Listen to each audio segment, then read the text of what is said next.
Hey, we're in podcast number 141, brought to you by 5-Pin Universe. We got the regulars here, Tim and Dexter Wiseman, and Daryl Bradley.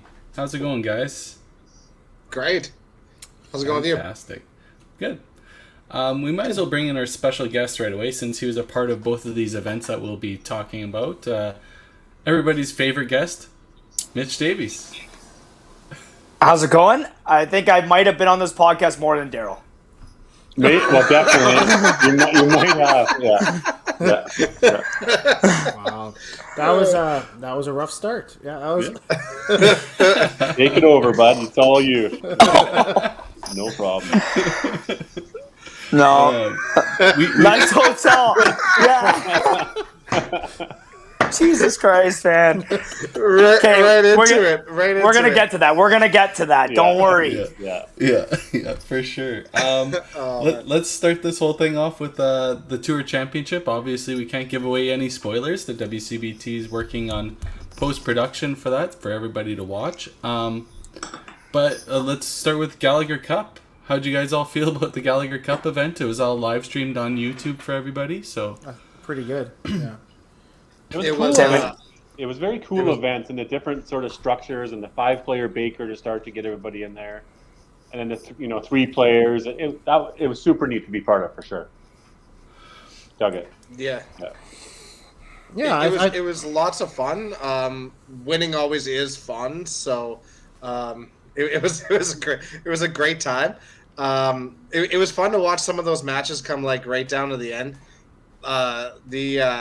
The Mulligan frame, or the Mulligan event was not Mulligan. Best ball. Yeah, best ball. The best ball one was awesome. I couldn't believe how close it got to right at the end, and ended up giving away that match. But that was another. I think the prior year in 2019, that was a super close match too. That best ball seems to come down to it every time. My only suggestion would be, if time permits, or if there's ways we can permit things, is have a singles match for everybody, right? Because just like the Ryder Cup would, right? And I think, right, whether the team stuff is there, you can still have a chance with the singles, right? I thought it'd make a good point on it, but of course time permitting, right? So Yeah. Go ahead, Tim. No, go ahead. No, the Gallagher Cup I thought was awesome. It was a great atmosphere. I didn't realize, I guess I maybe haven't watched it, but I know I've watched it before. But then I forgot that it was all in one lane. So it was actually pretty good to have that team camaraderie going on as well. Tim, I know we played a doubles together. I mean, I don't even know if we've ever played together at all. Never. No, never. I don't think we ever played together. I don't think there's even a Baker's that we've probably played together at all. So it was pretty cool to play that too. We came together, pretty well, and took down the Tit Cats for once, so that's good. Yeah. I know Dexter might have been the weak link in 2019. Guaranteed. Absolutely guaranteed. Yeah. No, it was a great experience to play, like I said, with people you probably would never played it before with. So it was nice that way. I mean, it's nice that you and Tim got to play together. Obviously, you guys haven't played together, mostly probably by Mitch's choice. But it wasn't his choice this time, so they had an opportunity to play together, and it's kind of neat to see. Yeah, I wonder where the coaches' heads were at with that one, though. You know what I mean? I wonder, what they were thinking about, how they were making it up. And I did ask him at the same time, what I did ask him was, because I played a pins game against Lenny, and there was a singles match later on. It was Adam versus somebody, right? And I said, so why did you guys choose to go with that as opposed to, play the pins game as opposed to playing the single match? And then they gave me an answer of, I think it was just we wanted to go by whoever was playing the best ball at the time to go with the pins game. Sorry, I guess that's what they said. But it's just weird to get their thoughts on what they were thinking about as far as teammates goes and all these certain scenarios, right? Yeah. Yeah. You wonder if something you could do a 3-game sort of roll off before, just to get their feet wet, and maybe that's where you spread it around. I know it's tough because everybody's coming into town and what time they're getting there, and you start looking at the number of games everybody's playing, and obviously, like you said, everybody's on one lane, which is great from the camaraderie, but then you do have guys sitting around for a little bit, which is fine too. So it's just sort of knowing what the event is beforehand. I think the only thing would be, let's throw 3 games beforehand. Maybe everybody throws in, $20, call it what it is, and then make a little bit, and then you run an event, the way that you do after, just to sort of build on it just a little bit. Honestly, the one thing I was happy about though was the time in between where I could come back, talk to some people, have a couple of drinks, whatever. That's what it was there for, and I did like the event for that reason too as well. It was neat, yeah. It was neat that you could see some people like rotating in and out of commentary too. Like you're not playing in this match, so you can go up top and you can sit next to Katie and listen to her rhetoric and commentate back, and it was good. That was one thing I'd like to mention about the Gallagher Cup is Tyler was up there talking about how he's never lost to me in a WCBT anything apparently, and he said that his match against me in the Gallagher Cup was all but locked. So love Tyler. It was nice to throw that four-bagger to finish and come back and beat him. So shove it, Ty. No, I mean I don't have the opportunity to be around Tracy or Giggy or I don't know you guys with Gino and Robert lots, so it's neat to have that aspect. I think a lot of the teams already picked their kind of scenarios even beforehand. I don't know if a lot of them, like I didn't really talk to them, but from my understanding, I don't think a lot of them waited for the match to come up in order to figure out who's playing what. So, yeah, I had heard that Tracy and Greg had like a 3-hour conversation like on Monday of that week. Sat down and had like a 3-hour Zoom call and organized it all. So I think that's really neat. Nice. That was cool. I see JB's in the chat here. Thanks again for supporting our team. All we do Team is J win, Brains, W right. baby. I wonder, am I an honorary J Brains though? Because I mean, I was coach last year, or am I just like completely forgotten about now on J Brains? Because I sort of have an affiliation to both, right? You guys all know me. I'm a bit of a bandwagon jumper, so I kind of Well, I think you and Tracy just flip-flopped, right? So now you got half a championship each, or how does that work? I don't know. Well, I got one championship. She has one. So it's really both have a loss. Yeah, I don't know. So you're kind of telling me that Greg's probably the mastermind behind everything.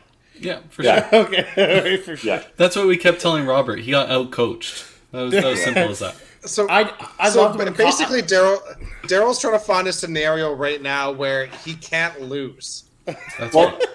But I come back. But do I come back as the coach? Because the innovator now, I mean, they need new coaches, right? Gino and Robert are out. Yeah.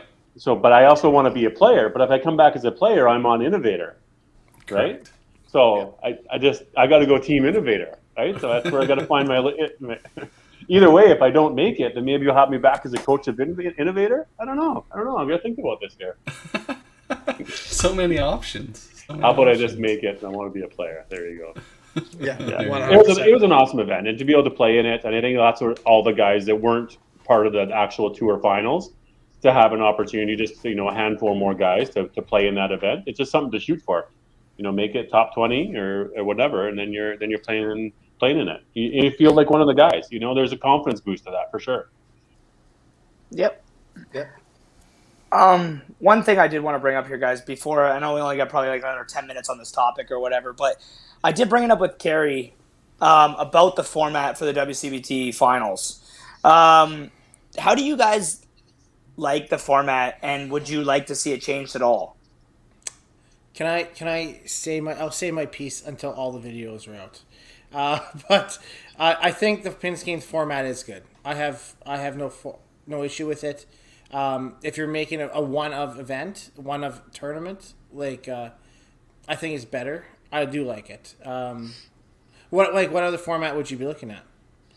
I did bring up the carrier, so I'll just say it out loud anyways, but it's 16 players qualify from now on, and you go right to the Autumn Open standpoint, right to that format. So you go 16 guys, play everybody one time, 50 pins for a win. And so we start the season with one format, and we end the season with the same format. Now, I understand, as far as production-wise goes, it's not ideal. I totally get that. And I'm okay with either one. You know what I mean? I'm not opposed to it, but I'm a member as well, but I'm not a Western member. You know what I mean? So this is the WCBT. This is the Western Canadian Bowling Tour. And I understand, like, I'm from the East. It's supposed to be designed for people from the West, and that's the way it's supposed to be. Well, no, yes and no, because because at the end of the day, you could still go there. I could play literally 10 frames, and get 10-0'd like Taylor Michelle did. That did happen to him, right? And you could walk away with $0. So, and play 10 frames total and go home. So regardless if you're from Calgary, a 3-hour drive, or from Regina, or even flying in from Ontario, I think it's still got to be kind of worth your time. But this is not my baby either. This is not my baby either. So I'm not. Someone's got the car going. This is not my baby. This is Carrie's and yours. You guys as well. Like, you guys all have a hand in this thing. It's just a possible suggestion. Look, I love the Autumn Open format, but you're right. Your statement about it. No. It could be a spoiler. No, sour Kathy, the 10-0 was last year when I manhandled Taylor. Yeah. But in all fairness, that was the second round. He made it through the first round, so he did make some money there. Your point about the production side of it is the biggest one, and that's the hardest part. Is that so you have 16 people playing 15 matches. That's so many games. Impossible to really produce into a TV package. A showcase. Yeah. We're always willing to hear different ideas for stuff, but we definitely want to have it in a producible format as TSN sort of was. I mean, the goal is ultimately to get it back onto TV. I don't know if that's ever going to happen, but we're going to try to get it as good and as close to that as we can. Something marketable. You know what I mean? But here's the question I have then, right? I know, and again, like, information, I'm not going to totally bring up numbers and whatever, because I know Carrie has told me, but I'd rather not say it on out in the open. But money-wise, if you were to spend the money that you're spending on production through that media company, what if you were to take that money and use it towards infrastructure for, say, new cameras, new equipment, building that way, and utilizing your product the best possible way with whatever you have available to you? That's just what I'm like I said, guys, I'm not here to harp on it. It's a matter of, like, just a constructive criticism, maybe, like, brainstorming. Yeah, so just obviously the main issue with making the production bigger, like, let's say JB had mentioned, like, maybe a double knockout system to help with early exits.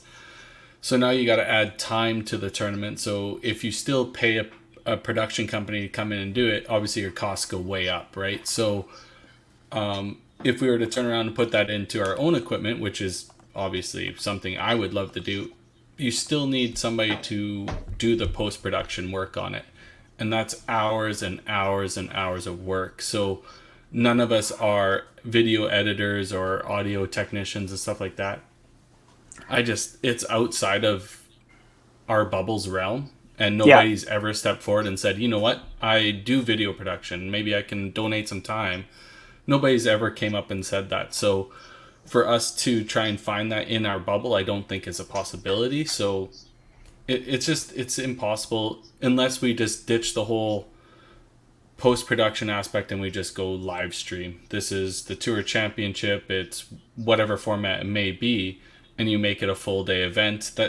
Those are definite possibilities, and the WCBT hasn't made a stance that this is not something we're ever going to look at.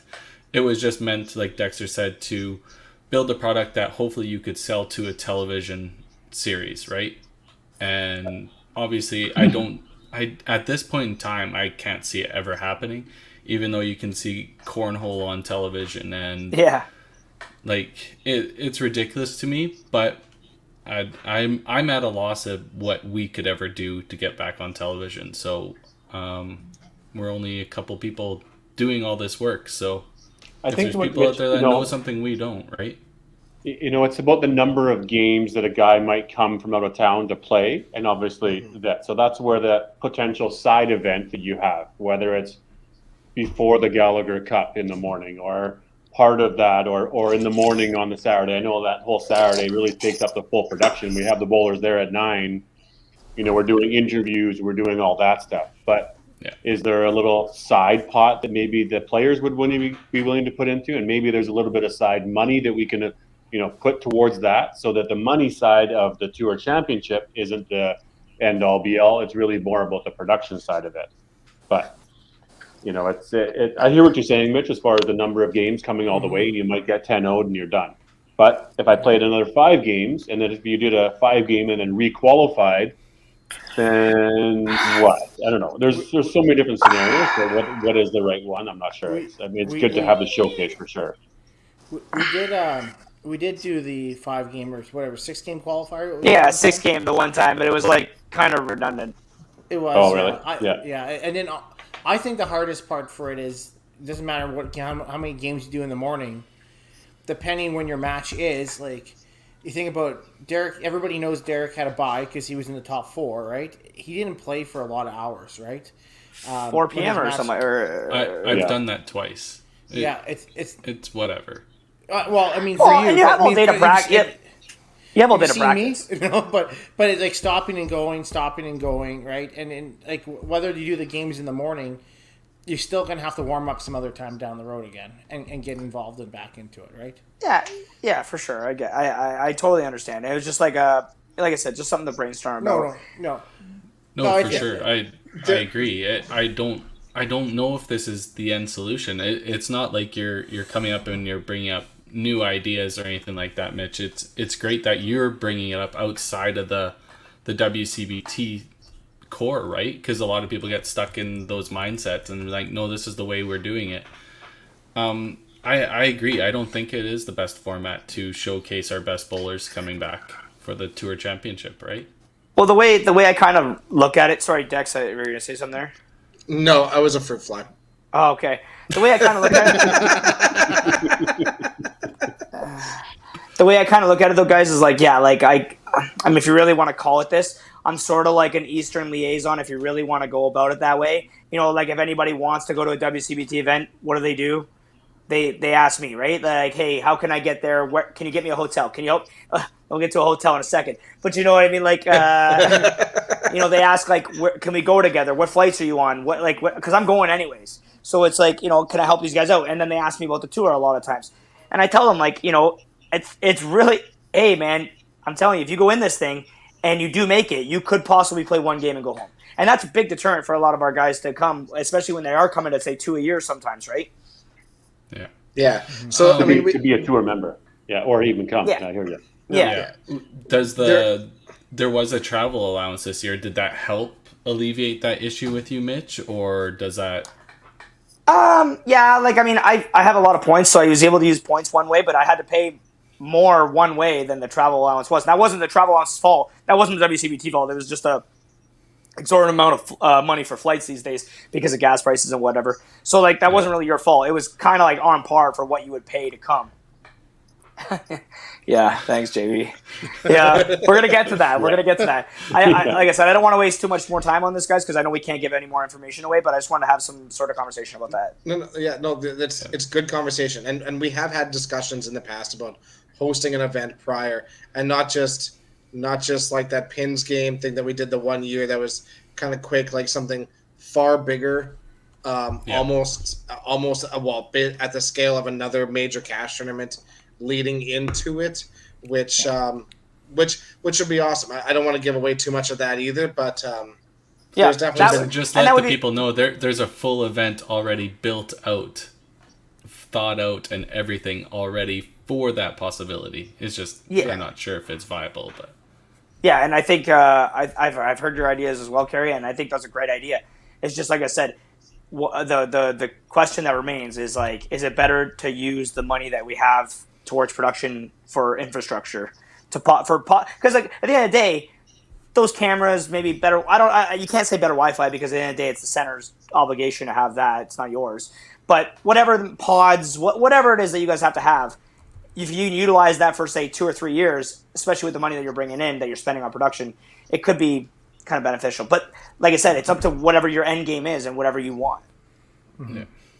Yeah, totally. So yeah, let's get to the hotel, I guess, eh?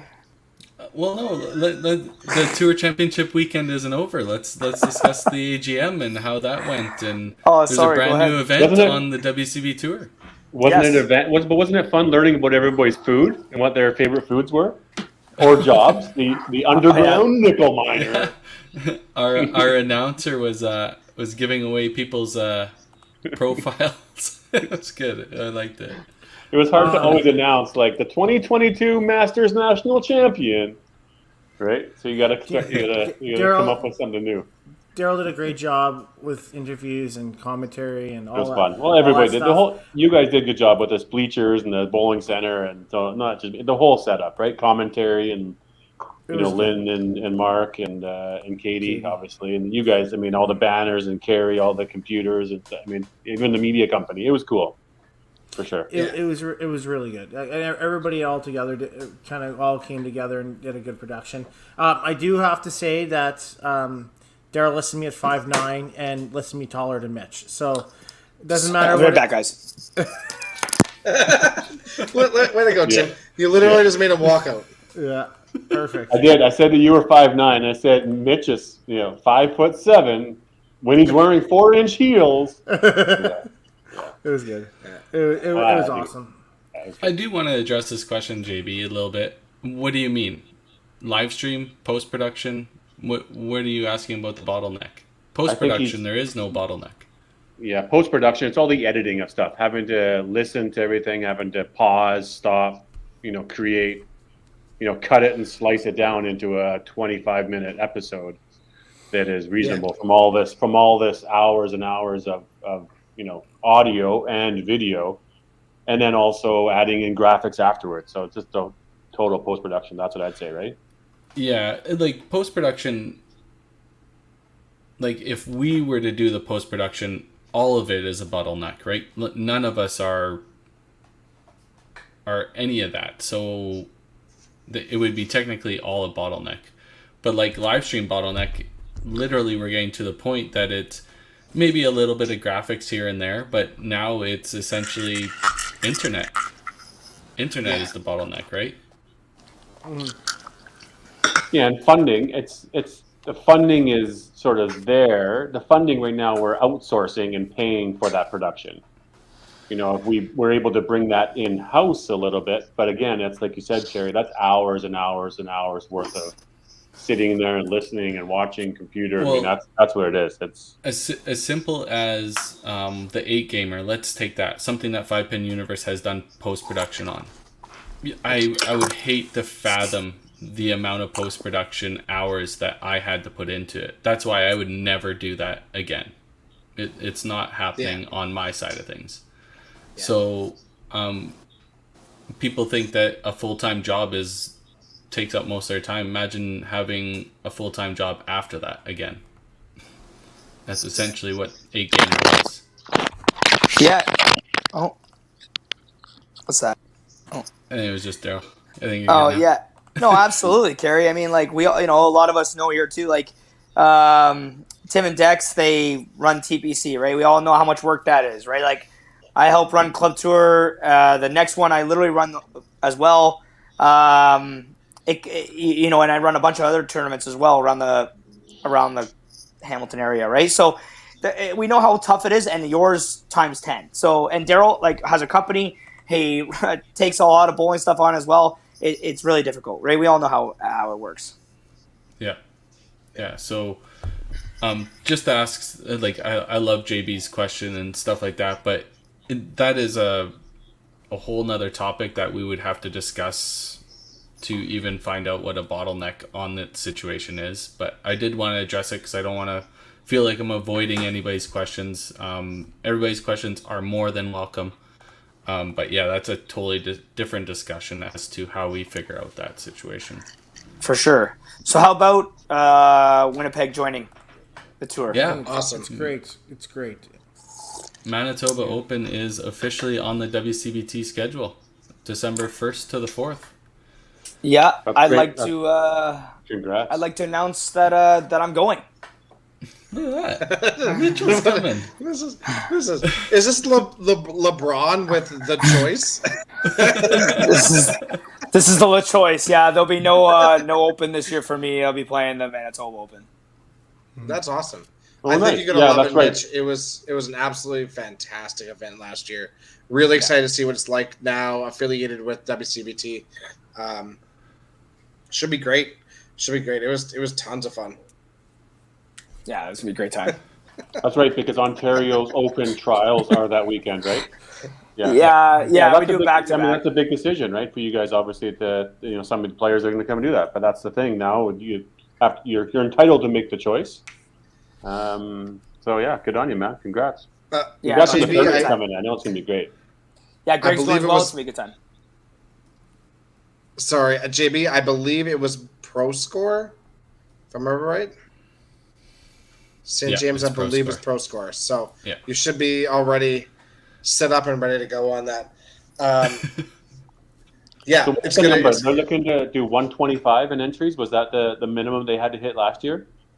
100 actually was the tour's minimum, but it obviously all went to a vote. It's not like a tournament can just, if they hit 100 entries, automatically enter the tour. It has to go through a voting process and everything, and it was unanimous. So, well, and I think that the Winnipeg, contingent that's going around and playing now shows that they're committed to the game, and it's good for them to get that tournament back. And I think that will also bring back a bunch of the, original Winnipeggers that will come and play that tournament and are out there even pro league. It's good for the game for Winnipeg to be involved in a big way. So it's exciting to see that they're part of WCBT, and it gives an opportunity now for other people to go and travel for their second event. Not necessarily saying, but when you look at PGA Tour, right? You don't have all the top players traveling to every event. So is that an opportunity that maybe not all the top players are traveling to Winnipeg? So maybe that's an opportunity that if you're a B player or not a top, that you should be looking at that one on your calendar. Go and play Winnipeg. So that change things around a little bit, because you're not going to be able to go to all five. So you get to see people's agendas and timelines look like. Well, and you can also 48% cut, right, for Winnipeg, so it's a little easier to make it in. That you can, get in there and do, and possibly be a match play player, or however you want to describe yourself. So then, if you have a big run in there, that could absolutely help your WCBT standings, right? So allow you to make that final show, right? Yep. Yeah, it's going to be another great opportunity to get points, 100%. And now, so we have a Autumn Open in October.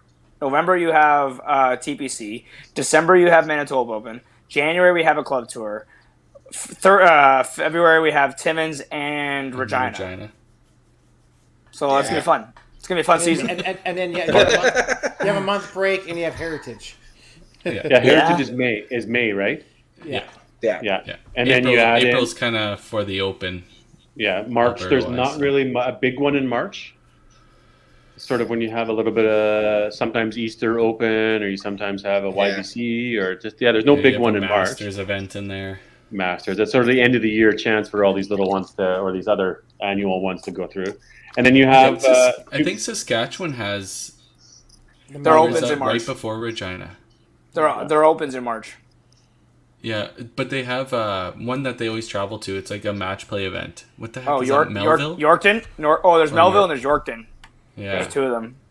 Yeah. And then there's club tour in August. This looks like it's shaping into a nice big national tour here, guys. It's gonna be perfect. It's kind of funny, Mitch, when you were kind of talking about you were saying it was Western Canadian Bowling Tour and all that stuff. The only reason we came up with that name is because the events that were going to be a part of it are Western Canadian. But now, what's stopping the WCBT maybe joining Club Tour or some of those events out in Central Canada and making it Canadian Bowling Tour, right? There's nothing really stopping that. You have tour finals in August, and then the very next week you have Club Tour in August, or you have the first event of the year, kickoff, right? Yeah. So you could keep the tour finals as a smaller contingent and a little more, personal touch and a little fun, and kind of obviously with the production. But then the first event of the year, everybody goes heads out to Nebs. get your points in right away. Then do you add the Newfoundland bowling tour? Maybe you have an event in Newfoundland part of the tour, because all those players who don't travel, they can get a point, and maybe people might want to travel up there as a holiday. You never know. I would love to go back. play if the MBT had. Listen, I'm going to say this in the nicest way possible here. So if they had a little bit better setup of tournaments, I would go. I would actually go. I would. There's no questions in my mind that I would go. If it was 8-game qualifiers and there was maybe a little bit of better setup and match, because I think they do 2-game match plays, total pinfalls. So I think I'd like to see 3. I'd like to see it the way that it's been run on the Western side. But if they had one tournament like that, just one, I would go to it.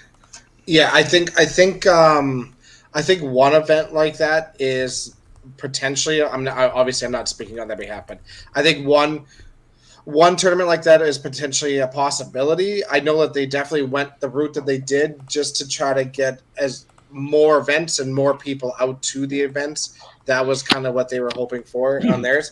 But if they do run a $200 event sort of thing that's going to be 3-game match play or whatever it is, I would absolutely fly out for it too. Yeah, for sure. And I mean, I prefer it to be obviously in summertime there where it's above -2. But yeah, that'd be nice. That'd be nice as well. I saw the Quebec Classic comment there as well. That's the weekend after Heritage. So I've actually been thinking about going to that one as well this year. I think it's going to just be it's going to be crazy this year. I think it's going to be awesome. The good thing about the Quebec one being then is, again, you get the both mixes of all the Western players will go to Red Deer, and then all the Eastern and Central players will go to the Quebec Classic. And you'll have a handful of people that are going to do both of them, right? Yeah. If you get a national tour going. And that's fine. People can pick and choose, but you're still qualifying and getting points from wherever you're playing at. So that's the big picture, I think. I mean, we're not nearly there yet, but I think that, if you think big enough, this is the United. This is the way it looks. How I guess the question, how many people do you think would be able to do all of them? And I know we talked about not everybody can be able to do all of them. There's 3. Mitch, right? 3. Terry, Dexter, and Mitch. No, Greg. Greg will do it. Greg. Yeah. If it becomes that big, there's no stopping sponsorships. There's no stopping any of this stuff. I think it'd be a lot more people than you think right now. I think once 20 it becomes max at the moment. Yeah, well, when do you get people start sponsoring individuals and saying, I'm going to sponsor you for, say, $5,000, and that gives you a travel allowance now for the year, right? And these sponsors don't have an expectation of anything in return, but except for, vlogs or coming on the podcast or wearing a shirt on their back, there's opportunity here. And we see this with the 5PL coming up, the Pro League. There's a lot of sponsor dollars out there for people that are asking for it and getting it. So, As somebody that's actively pursued some of these sponsorships, I've pursued them for about 5-6 years now. Most of the hang up is because they're only Western events. Yeah. So if it becomes a Canadian-wide thing, I guarantee you there's sponsorships to be had. For sure. I don't think it's... Maybe there's funding. I think it becomes I think a big portion obviously is the money, and if you have the sponsors, I think you'll get the players. I think the big thing is some of us are very fortunate, like Dex and myself or Daryl, that we can kind of work around our work schedules, right? There's only so many holiday time you can give somebody away, right? Yeah. And family time comes involved. I don't think, again, we never even said everybody would play in all of them. We're saying you can pick and choose, and X amount would be able to count. So that's but I'm saying in general, I still think it's plausible, but you have to have a little bit more freedom on vacation time and family stuff, right? Absolutely, yeah, you do. Yeah. The other one that Kevin mentioned was obviously the Triple Crown Memorial in BC. That's the Vancouver Labor Day weekend. I mean, that's a wicked time, and heading out to Vancouver, you can tie in a little holiday with it too. So, look forward to seeing that one grow over the years again. Yeah. I really hope so. It was my favorite event back then. But it's great. I love hearing this. I love hearing the growth, and if it does get to a point where we have 8-9 events on tour, people will just pick and choose which ones you go to. But that's where our bylaws are very important, and what our mandates for what is required to be a qualified event become really important, because you don't want people being able to go get 170 tour points for an event that's going to have 80 players or 80 entries or stuff like that, right? At $100 a pop or something like that, right? Yeah, exactly. So that's where that qualifying mandates is really important. But I think it's fantastic. And honestly, like, again, not speaking on behalf of everybody, I would be totally for having Club Tour join us. Yeah. Something to talk about as we go across the year, right? Timmins too. Absolutely. There's some big events out there. Yeah. Because Timmins is like, they bumped their entry to 180 now, is it? Well, and it gives these guys an opportunity to come out to play at tour finals, so it doesn't end up being, catered to the Western, players. There's everybody gets an opportunity to come play under the lights, so that we can do the production quality and do the stuff. It's good for the game that if you get more diversity out there, for sure. And let's be perfectly clear too. Tour finals does not have to be in Alberta. Does not have to be at Sherwood Park. Any of those things too. Tour finals is designed to move around as well. So, maybe one day that's something held out in Nebs. Maybe one day it's something that's held out in Mountain. Things like that. So, you guys got that perfect pot? It gets one so fast, anyways. You know what? You guys said there was gonna be a perfect game at Bonnie Doon over all this stuff. Not even close. Not even close. So I you say that about Mountain. I think Mountain's probably great scoring, but things are different when you're under the lights and there's a little bit more pressure sometimes. Yeah, Bonnie Doon is definitely better than Mountain too. Yeah. Is it? Yeah. Yeah. Definitely. Yeah. I mean, that's something we'll talk about here coming up about Nebs being, 17s and comparing it to Bonnie Doon, but it was nothing like Bonnie Doon. It's not even close. The pinfall in Nebs I thought was really good. It was really good. I enjoyed it quite a bit, but I definitely found the convertibles were much harder. In my opinion, I agree, big time. Big time. They were way thicker and way. Yeah, they were hard. They were way harder for sure. I was complete opposite to you guys. Convertibles really? played way easier. The 23s or 17s or wherever, 23 to 30 were going down like crazy. The higher end ones it was hard. It was grind. It was thick. It was picking wood. It was punching. It was tough. But maybe it's just the way. Way I felt. So. On the convertibles, this is not the convertibles' fault at all. I had a boatload of punching. That's on me. But I also found that I got my strike percentage went way down too when I did get it to the side. Whereas on the Schmidt machines, on the SW1s, I got it to the side. It was going. I mean, my first round I shot, and on Sunday I shot 975 for my first machines. Just so everybody knows. Hey, not the convertibles. They're not. Yeah, they are. Yeah. Wow. No. Yes, they are. 100%. They were Schmidt machines, just with additions made to them. Yeah, they have like a wood. They have like a wood interchangeable, so you can like switch it back and forth. And they can switch back. Well, I think they changed this now. But you used to be able to switch back and forth from like 18 inches to 17 inches, but I don't have it anymore. Yeah, but we'll clarify with England, but the uppers are Schmidt machines. The Schmidt machines don't have 10 pins. Yeah, they do. You can order Schmidt machines with 10 pins. Are those the ones from Germany or something? They were saying, they were bringing in the machines, and then they were modifying them and adding on the 5-pin something, or modifying, slightly what they were doing. It's neat. England will let us know. You got to work your rule book corner there, Dexter. Fuck, you're just a little bit behind here. The biggest thing I noticed is that they were. That's not a rule, dipshit. That's part of the specs, man. You should know your shit. And here we go. Hey, so what happened? Carrie, mute them, Carrie, mute them. Yeah, okay. The biggest thing I noticed I was just saying that the 17s, obviously the distance at Nebs, you noticed that they were 17 apart. They were closer together than a regular house. But in my mind, I was thinking that you would get the pinfall like you get with Bonnie Doon. but it was nothing like the pinfall blind. And I don't know what the difference was, and maybe it's the convertibles or the temperature or any of that stuff, but it was something that played around with my mental thing. I was thinking that, that should be an easy, but no, they left corners or left chops or whatever it was. So it was just, it was interesting seeing it, but then not reacting that way. So it was very fair. Wasn't over the top. It was very fair scoring, for sure. I just noticed, like, in the comments here, the guys that were saying, like, convertibles are tougher and stuff like that.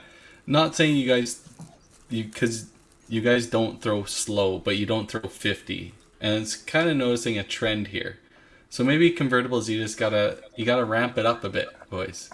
That's what I'm finding out.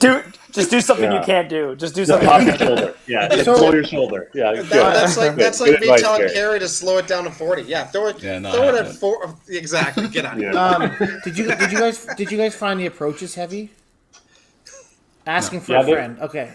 Yeah, they were a little bit tacky, a little bit like it didn't have full slide on them, and sometimes just when you walked around and sort of there was a little bit of the rubber right too for the wheelchair accessible. Jeff had said, a couple times the bathroom and just sort of where the water. So I started taking off my shoe when I went to the bathroom, and I don't think it was the bathroom. I think it was just more.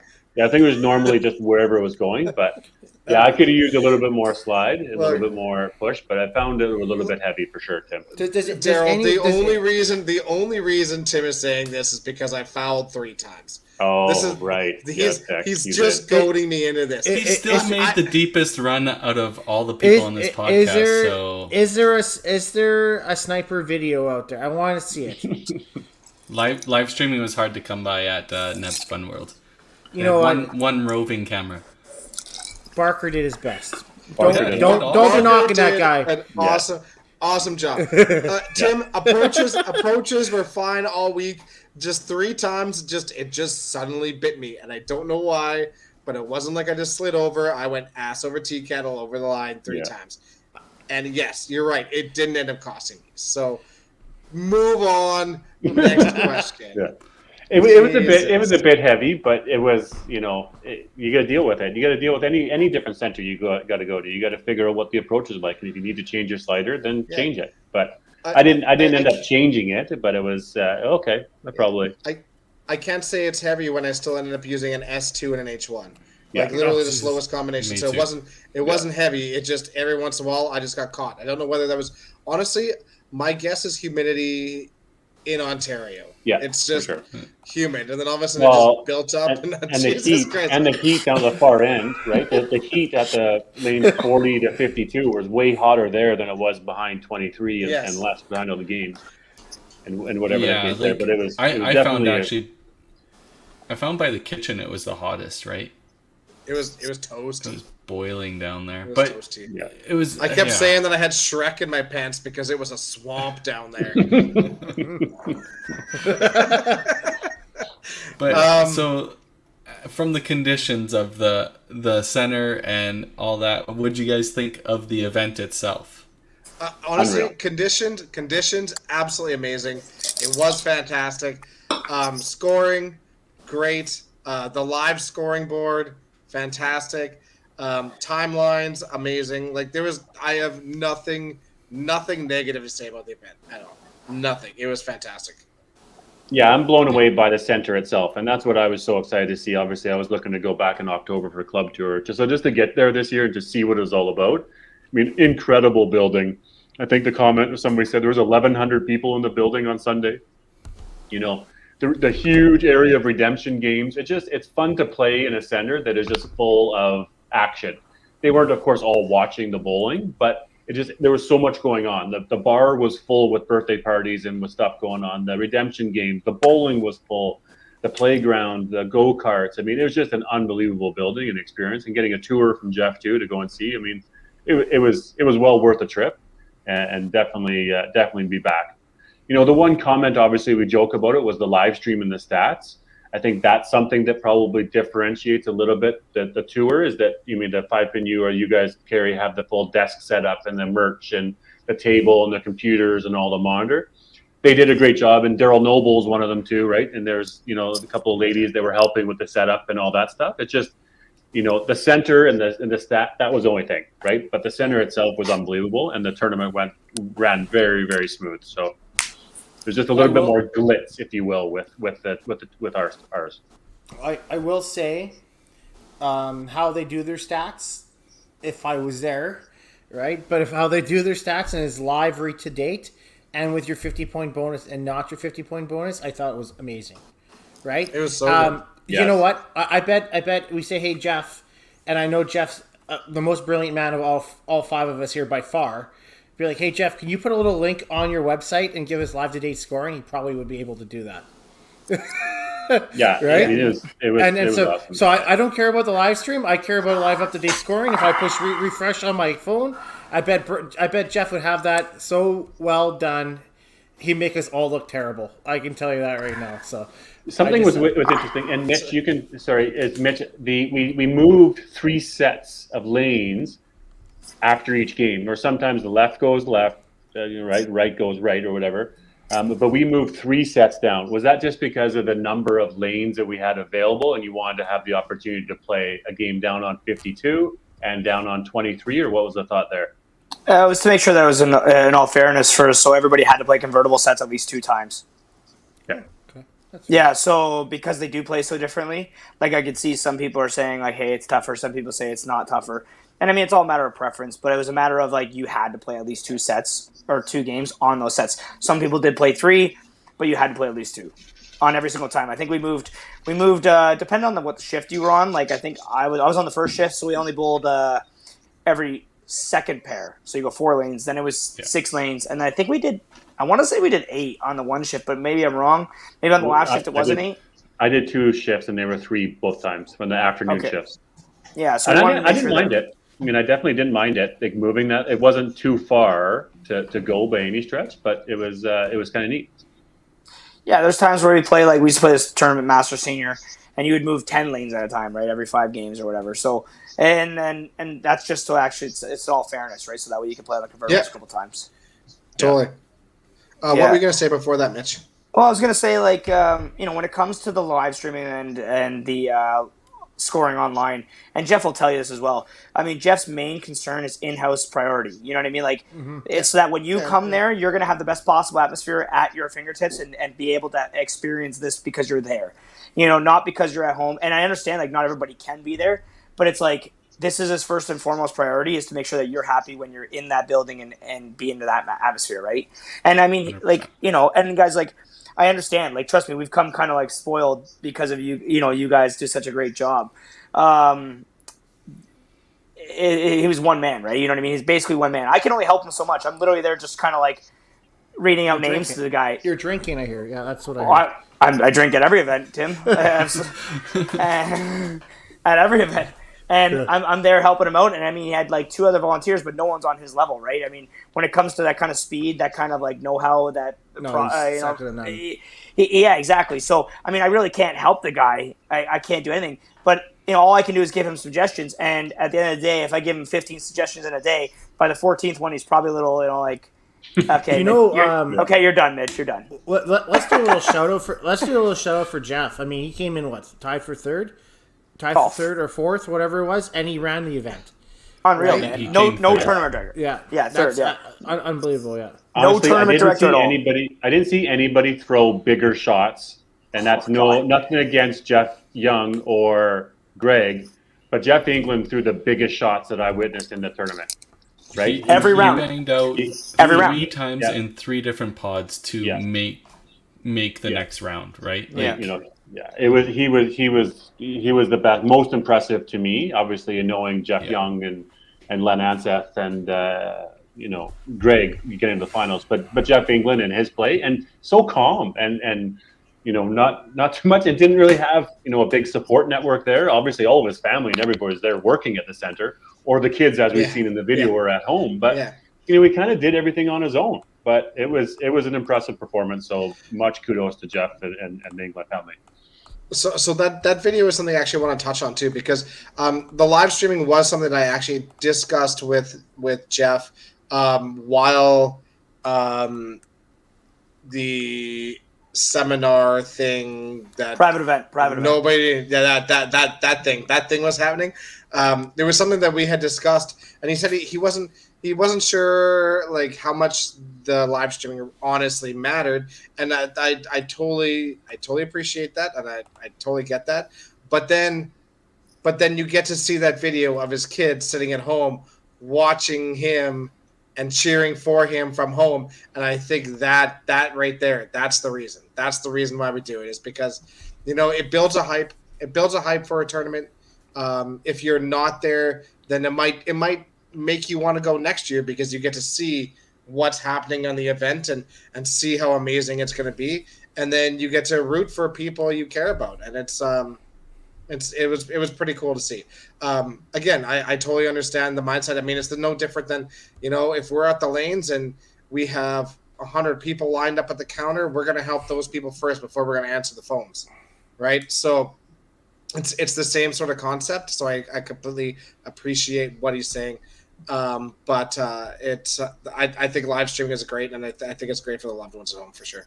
And you see Barker saying there's 200 people to watch the final. So, I mean, that's just showing, and even at the Masters and all this stuff. I mean, the amount of people that are watching this and want to see it. So it's something to consider for future. And Barker did a great job on what he was doing for sure.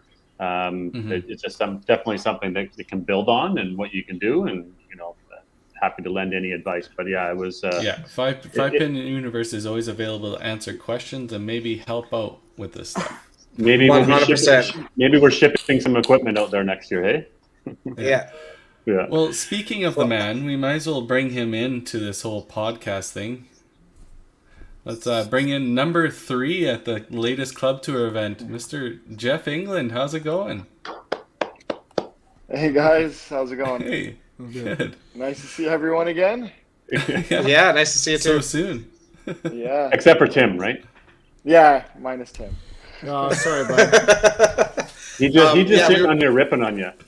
I wasn't ripping on him. No, I was ripping on everybody else. Oh, I was telling these guys beforehand. I think I was telling Tim earlier today. It's going to be neat having you on here, because, I mean, we would have had you on here anyways as proprietor, as tournament director, all those fun things. But it's also really cool to have you on here as third place finisher in your own event.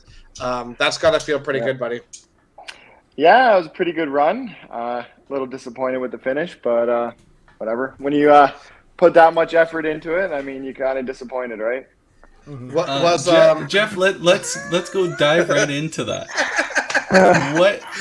Where is the hang up, and walk us through your thought process when you literally struck out 10 of the very last game that you played. And there's so much movement in the standings on that, like, one frame. Go ahead. Yeah, I knew after the 7th frame, I think I missed a 12 count spare. I just narrowly missed it, and I was really ticked. So in my head, I'm like, okay, I have to go off the sheet no matter what to have an outside chance. And I saw the lane to my left. I'm like, okay, they're not putting any like strings together over there. So I'm like, okay, I think I have a chance here. And I was looking at my match against Len, and I'm like, okay, you know, I might have a chance if I strike out. So I struck out 8, 9, 10, just put my head down. And, like, I hear Mitch and everyone's starting to get into it. I'm like, you know, it's pretty close. I go, maybe I have a chance. But, no, they're cheering for so I ended up beating Len by 4 to move up from 4th to 3rd. So they're cheering more so for the Calcutta. Oh my God, he just says it.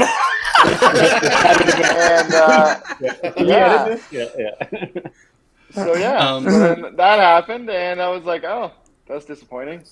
It's crazy to know, like, looking at it while we were watching. Unfortunately, we kind of knew the situation, but nobody wanted to speak anything to you, because you still banging out actually took Len out of the final, right? And let Jeff Young into the final, right? So it's crazy how that 3-player switch happened, literally by you throwing that last ball, or last 2, I guess I should say. I think we had it calculated that you needed a double something in order to do it, but then it was like, okay, you don't need the double, you definitely need the first one in 10.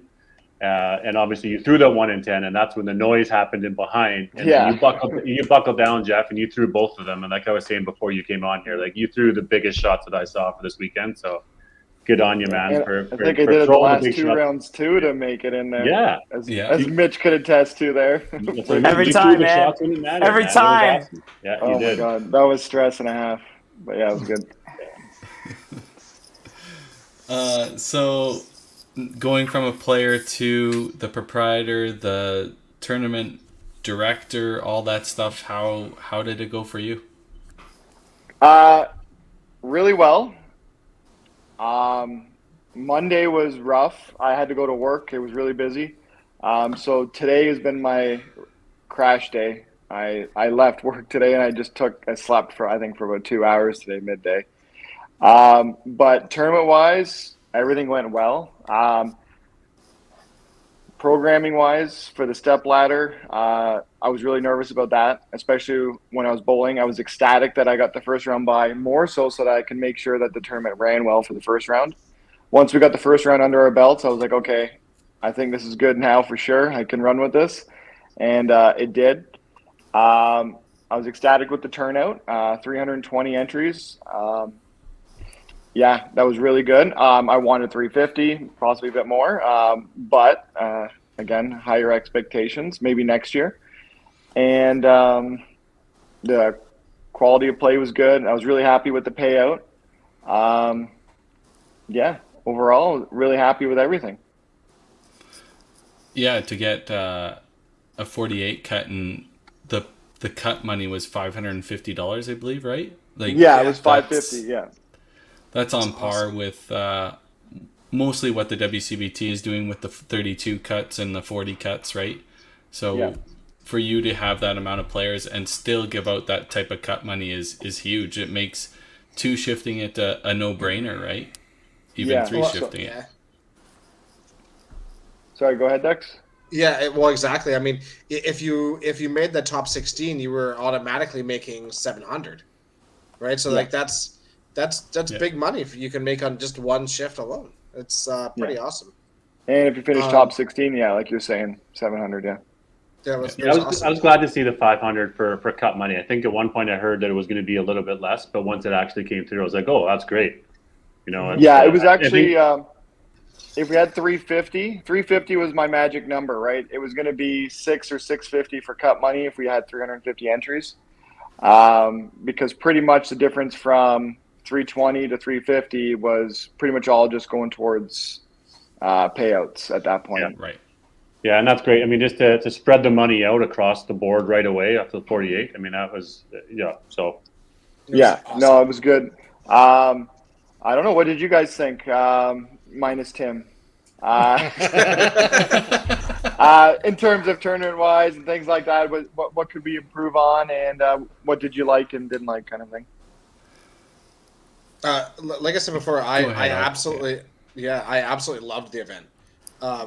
Everything in-house was incredible. It was super fun being there. We were discussing it'd be awesome if you could find a way to get your live scoring API to get put up online, so people can potentially see that there.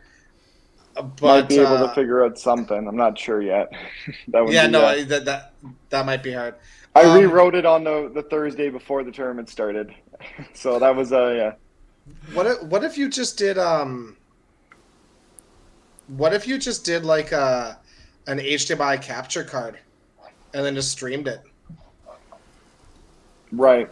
Yeah, we could do that too. I mean, it's a backhanded way of doing it, but it would always be going. So without doing a whole lot of like extra coding, just a thought. No, it's not a bad idea. And then I wouldn't have the server hits, because all these things, because it works live on the scoring, everything has to be taken into account. Because if I'm having, let's just say 1,000 people trying to watch the scores live, that's gonna be 1,000 hits on the same server that's running the scoring for the tournament. So you have to weigh the cost benefit. So your solution actually would take out any server hits or overhead that would be associated with it. So it would actually be a good solution. Genius. Yeah, no, Jeff, I thought the tournament was unreal. I really like the format. It's obviously very similar to Red Deer. It gives you a little bit more, action on the Sunday morning to play games rather than maybe just a double knockout and you're done. So I like those little things. I mean, the bowling center is spectacular. Thanks for taking us on a tour. Obviously, it was wanting to see everything back there, to learn it all. Your staff was unreal. Give them tons of kudos. Your bartender Anna, I think she was there 3 days for 11 hours, 12 hours each. Right, Yeah. Knew everybody's drink after the first time. She's really good. The kitchen staff was unreal. I mean, it was awesome, right? So no complaints. Jonathan Cowan brings up an interesting one about a Thursday night high roller event. We joked about that, but half joking. Obviously on the tour we all have these events on Thursday night, and it's just another opportunity for guys coming in out of town to potentially make a bit of money. So obviously, lane availability could be an issue, but to be able to have a team event, or even if it's a high roller singles event, that could be interesting for next year. And depending on how much, obviously, it's you and your business as far as allowing the lanes to happen. And do you really get into then a Thursday shift? Is what the tour events have started. But I mean, it's overall, man, it was awesome to see. You brought out the bleachers on the Sunday. Yeah, no one really noticed that. Thanks for. I got in early. We were super surprised when we walked in. Bleachers, woohoo! Yeah. You could have used those all weekend, right? Maybe not bad little extra seating, but I mean, it was it's awesome. It was a great tournament. We had a great time as our group that came and laughed and joked and good food. And everything about it was cool. I was telling Carrie before this started that it was probably the most fun I've had at an event in a long time. And I also told Carrie, part of that is it could be that we didn't have to do shit.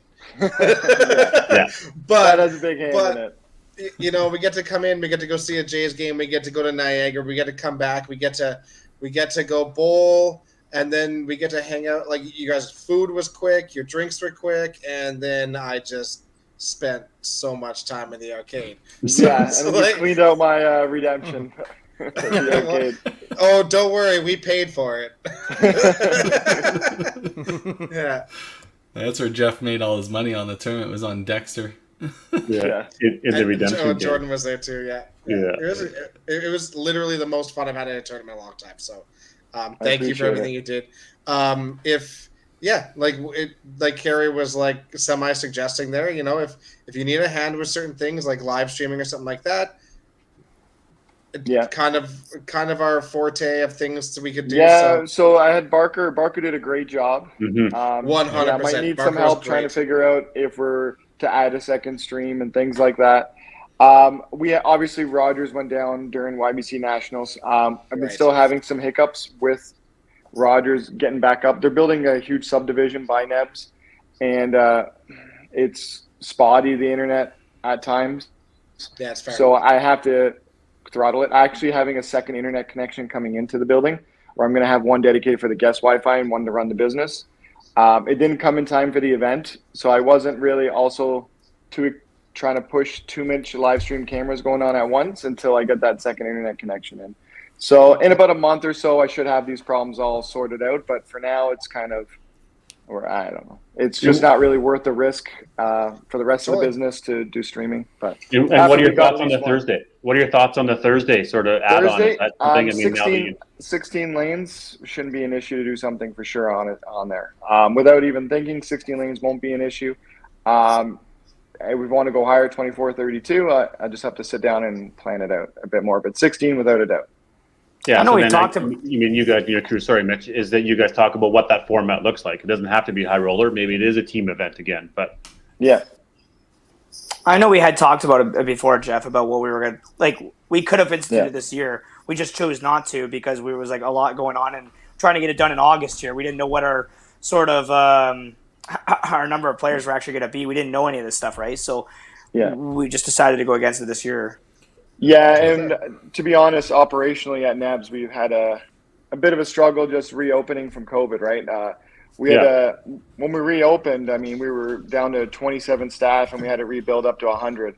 So just going through the process of hiring and getting everyone back, it was, I don't know. I didn't want to bite off more than I could chew kind of this year either. And it was already borderline. It got to that. So, but we made it and put on a good show. So, Jeff, how awesome was it to have this size of an event in August instead of Thanksgiving? I think that was incredible. Oh yeah, that was huge. And then I think if Mitch can remind me, I'm not too sure. Well, I think our last event in October of 2019, I think about 230 entries, somewhere around there. 184. 184. Oh, that's disappointing. Yeah. So yeah, this was way more successful. I'd have to, all that work felt. Felt like a lot more. Yeah, it did. But that was our very hurt a bit more. That was our very first event style club tour, right? Yeah, so it was. and our previous most ever I think was 155. So we'd beat that by almost 30 entries, and then we did another event style at Elmira, and then obviously we've grown to this one. Yeah, exactly. So for reference, Jeff, I mean, when we took over TPC, it was starting at like 125 entries, 130 entries, right? True. So, but I have been doing this since 2010, so. Well, me and Jeff figured it out yesterday. I think that was our 16th club tour. Yeah, I think so. Awesome. Yeah, I think it was 16. So yeah. I think the landscape's changed a lot, right? So I wouldn't say the 2010 compared or whatever it was you started to what it is now. It's a lot different landscape, right? And it was great to see how many unique Ontario bowlers or local bowlers are out there, right? And that's what I was going to ask. Was there a lot of local bowlers? Obviously we saw the ones come out, but yeah. Yeah, I think there's still room to get even more locals out, to be honest. I know there's a lot of good local bowlers who were signed up, and unfortunately things happened and they couldn't make it out to the event. So I think there's a good 20 to 30 shooters out there that could have played the event, said they were interested in playing the event, that for whatever reason couldn't make it out, which is totally fine. It's on us to make the event amazing and so compelling where Jeff. They can't say no next time. Shame them. Yeah. What I also noticed that affected the entries is the first qualifying shift on Friday morning. A lot of the good players made the cut. They posted good scores over 2,100, so there was no multiple re-entries. Like Mitch didn't have to play 5 times.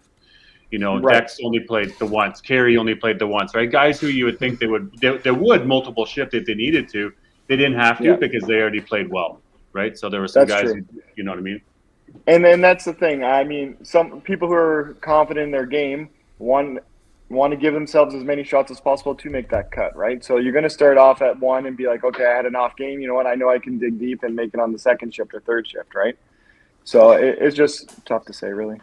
Well, Jeff, you can attest to this. Here, I played well enough the first shift, so I was talking to you while you're trying to figure everything out, bugging you, taking up your time, and asking you who I can give away because I had a free shift to give away. So I was tracking that down and stuff like that. So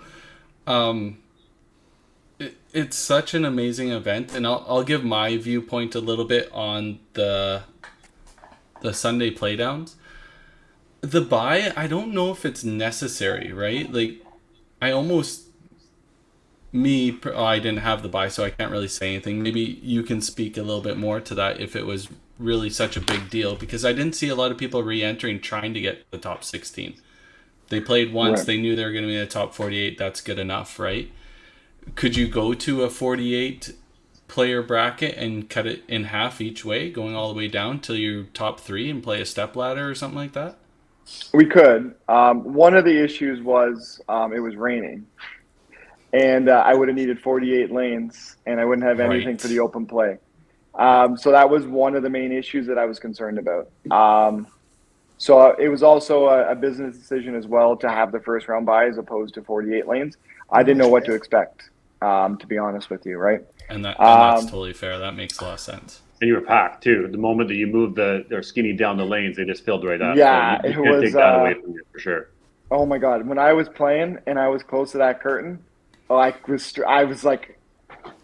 calling ball jams. I was cleaning lanes in between shots. I was like, I had to get the 52 quick.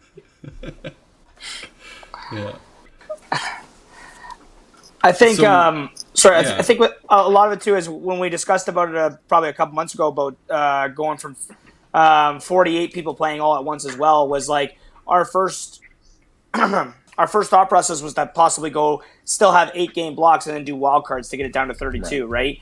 And then we realized that was probably not the right course of action. So we chose to just go to the bye system. And we wanted to stay consistent with 7 games all the way through. That was still what we planned on having. So, I mean, I know, Daryl, you brought it up, Len brought it up as well about going halfway. And like I said, for next year, it could be something to consider, but that was where we wanted to stay at the 7 games and a business decision as well. Makes total sense. I mean, the other thing to get the entries in more, I think I pitched the idea to you guys at the tournament was if you make the cut, right, you get your cut money. And so if Mitch made the cut twice, should he be rewarded and either get that cut money or his entry fee back? And then the 49th person would get a portion of that. They would almost split the cut money. And then that person to pay for pretty much the entry fee.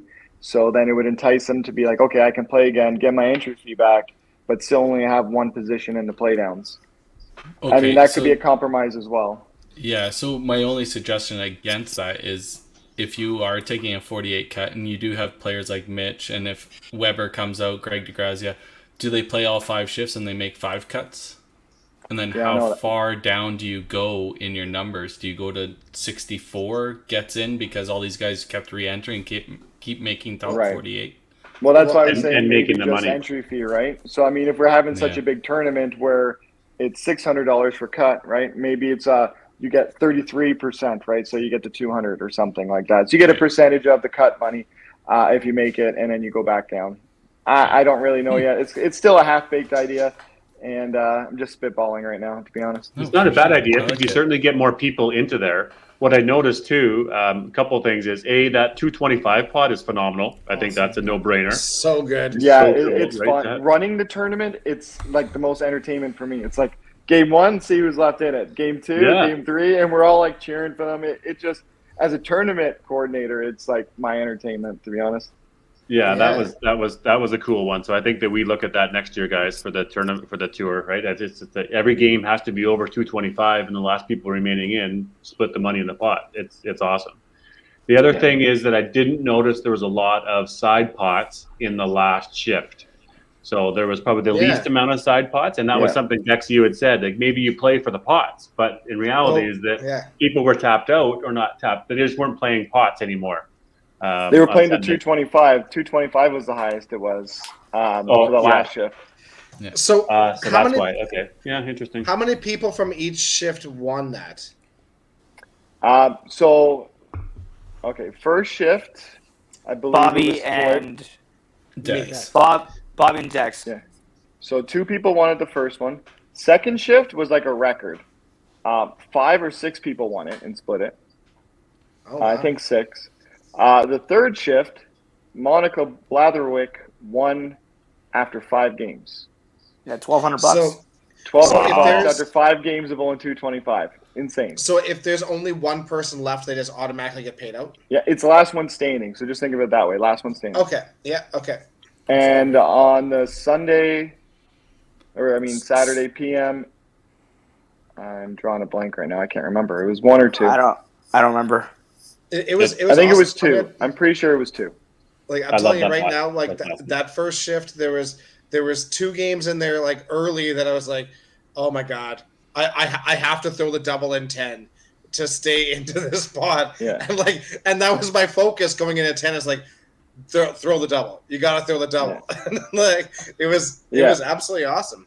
Yeah. I was pissed when I threw a 222. Yeah. So we borrowed this from the Masters. The Masters here in Ontario had a 200 plus pot. So when I was playing Masters, we would do that. And I'd be like, oh, it's interesting, but you'd get annoyed because 200 was too easy. So if you had a field of like 30, 40 guys, mostly everyone would cash out, right? So we were running it here, and my uncle, Santo, was like, it's too easy. Let's do it, but let's make it harder. So then we upped it to 225. And crazy what that 5 pins does, eh? Oh, yeah. 25. Yeah. 25. 25. Oh, sorry, it was used to be 200 200. before. Oh, Yeah. okay. Yeah, gotcha. Okay, yeah.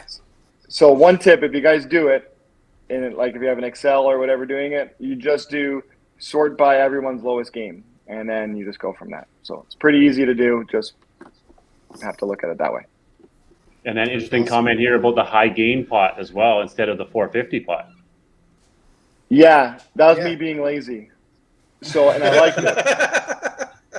So we have Hopedale in January running the event, and I was talking to Mitch, and I'm like, I don't know. I don't want to have to drive to Hopedale, transfer the money if someone wins a perfect game pot or back and forth. And I go, you know what? Let's just do a tournament at high game pot. You know what? I think it'll be a pretty good payout, and we can like tidy this up every tournament, and it'll be a good payout. I go, it was over $2,000. It was a great win for Randy. That's awesome. And that's what the opportunity of this event. You had the opportunity in multiple ways to make some money. Obviously, make the cut, make some big money. You got the 225 pot. You had some singles pots were big. You got the high game pot. Like, there was lots. Yeah. No, it was good. We learned a lot of things. We'll keep pushing forward. I'm going to push Labatt's for next year. I'm going to see if I can get $5,000 or $10,000 in the prize money next year. And we'll see. I'll keep doing it as long as we keep beating the year before, right?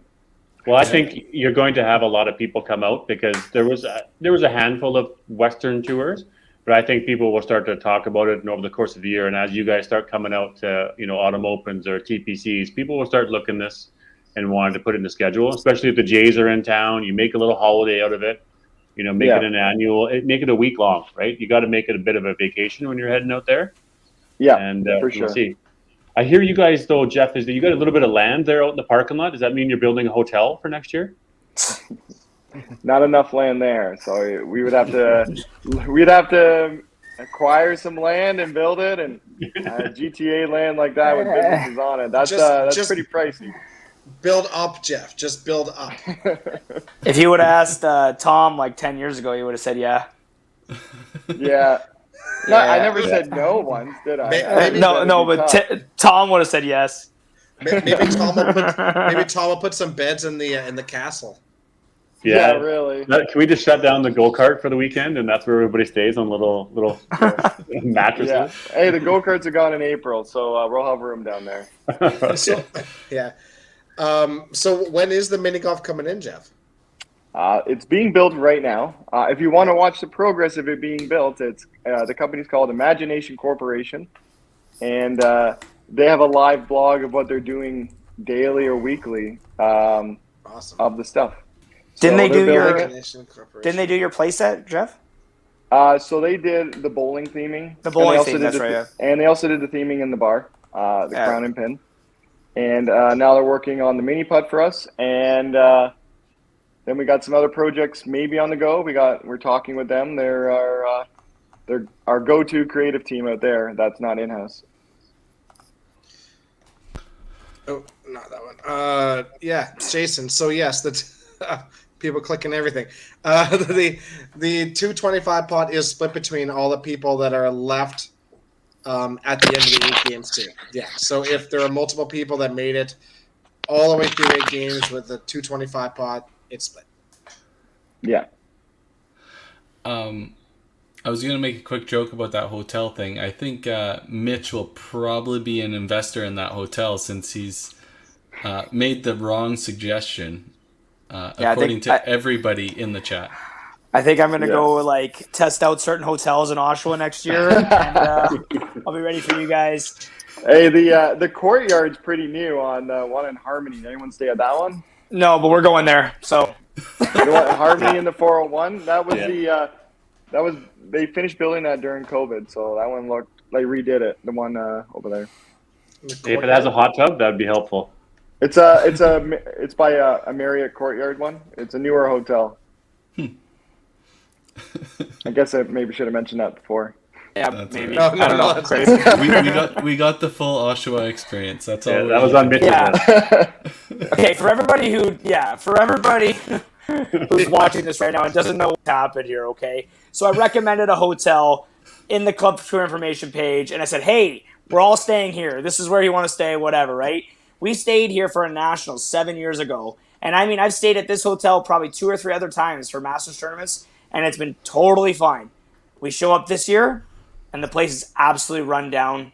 It wasn't great. It wasn't a great experience at the hotel, other than the fact that everybody was there. but we will not be there next year. It'll be at a better, more high-class place. I can promise you that one. How many times did you The have to go Holiday change Inn your downtown Osh cards? was pretty good too. How many times do you have to go change your room cards? It's quite a few times. Like every time we came in, everybody was at the desk just changing their cards because they knew it wasn't going to work. The Holiday Inn is where I put Walt there under my CP rate there. So I was like, oh yeah, of course Walt gets this like fancy hotel. It's awesome, no problem. And here we are staying with hookers. Yeah. Yep.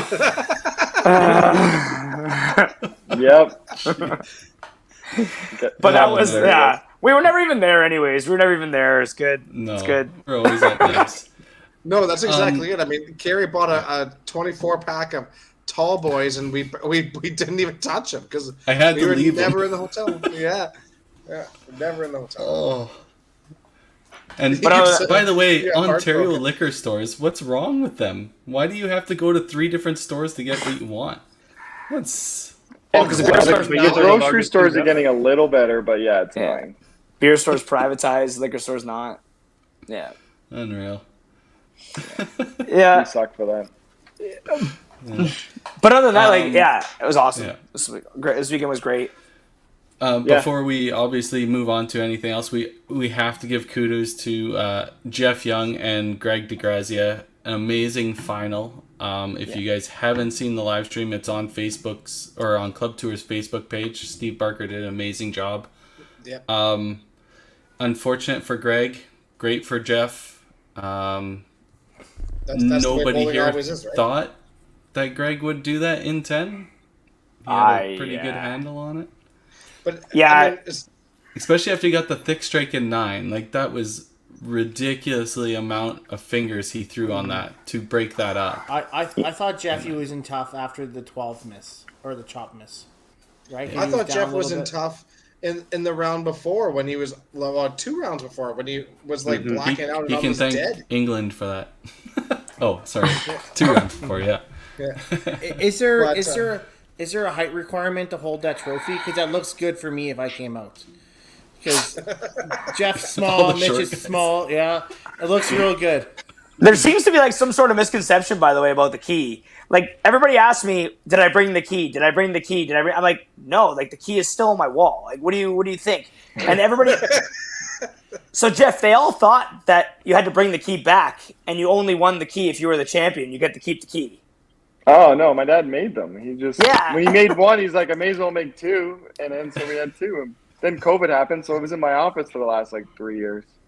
It's amazing. It's one of my favorite things I've seen for a trophy. I love that you get to keep that. Like it's absolutely awesome. And I'm also not surprised your dad built that. Like not. Yeah, he did it, and he spent at least a week making them. And I'm like, you're spending so much time on this. He's like, well, if I'm gonna do it, I gotta do it right. I'm like, all right, whatever. Jeff Young, like you said, Kerry, and Greg, they did make some big shots too, obviously getting there. Len Ansett too, getting in the top 4. Watched them all make big shots for the time they got there. Jeff Young really started getting this, obviously, left-handed bowl and coming in, and he was running him out. He was fist pumping, had a bit of a cheering crowd too. You could tell that he had some people behind him. And it was a motor running. You're right, Dex. He had a little health moment early on where it's overheating a little bit and got some sugars and some waters and some food in him. And then, you could see that things were building for Jeff throughout the day. And so obviously well-deserved win too for him. But Do you think think- Greg played awesome too, right? Do you think Jeff wins because he played on fresh oil the whole time? Oh God, it's I was actually sorry. thinking that, to be honest. it's possible there actually, but whatever. Yeah, It is. And yeah. there was no 10-pin bowl to soak it up on those lanes on the weekend. Yeah. So it actually would help a bit. Actually, here's a question about the oil then. So me and Jeff talked about this before the tournament started, and he only oiled it on Thursday, and that was it. But, Regina does it every day. How would you guys feel about him using the machine every day? I'm okay with it as long as it's consistent, right? You don't. Well, it would you don't definitely be do it- consistent at that point. Well, Yeah, then but wouldn't you have- if don't you're do doing it 2 shifts in a Friday day, and though, Sunday. right? You would have to do it all 3 days, right? Yeah, that's fine about the 2 shifts, Jeff. But I'm saying if it's the same every day to start that day. Right. I'm honestly good either way. As a proprietor that already doing a boatload of shit throughout the week, that's not something else that I want to add on to my list of things to do is doing 52 lanes every day. So it's a little rough, but yeah. but I'm good either way. But don't do it. I would do it. We do notice the scores do go up after we do oil the lanes and dress them properly. I find that it's more forgiving the lanes when people drop the shot or whatever it is. They're going to hit the head pin more often than not. Like the ball's not going to take off and go left and right. In league play, you can see like generally during the week I'm going to dress them usually on Tuesday because Monday from the weekend everything's broken. You got to fix it, then kind of get to everything on Tuesday. So generally we would try and dress them on Tuesdays, and you can notice a difference on the leagues on Tuesday compared to Monday. And if we miss it, the people on the leagues on Tuesday would know right away. Look at Jeff Young making adjustments on the fly, eh? That's smart. I mean, that's probably something that, more players should have done. Is reading the conditions and knowing the conditions. I certainly didn't. I just stuck with the same shot that I was playing. But yeah, there was a little adjustment, and nobody else was really playing the line that Jeff was playing, obviously. Yeah, and Nebs too, because the building's so big, the conditions will change from end to end just based on, like Jeff was saying, humidity from the doors being open from outside coming in, right? Things like that. So different ends of the building. There's more people congregating one part of the end of the building as well. You're going to get more humid conditions. There's a lot of factors that go into it as well. So you are going to see pretty much lane adjustments every eight lanes-ish, kind of maybe 16 as you're going up and down the building. Was Greg bleeding, by the way, on the tournament?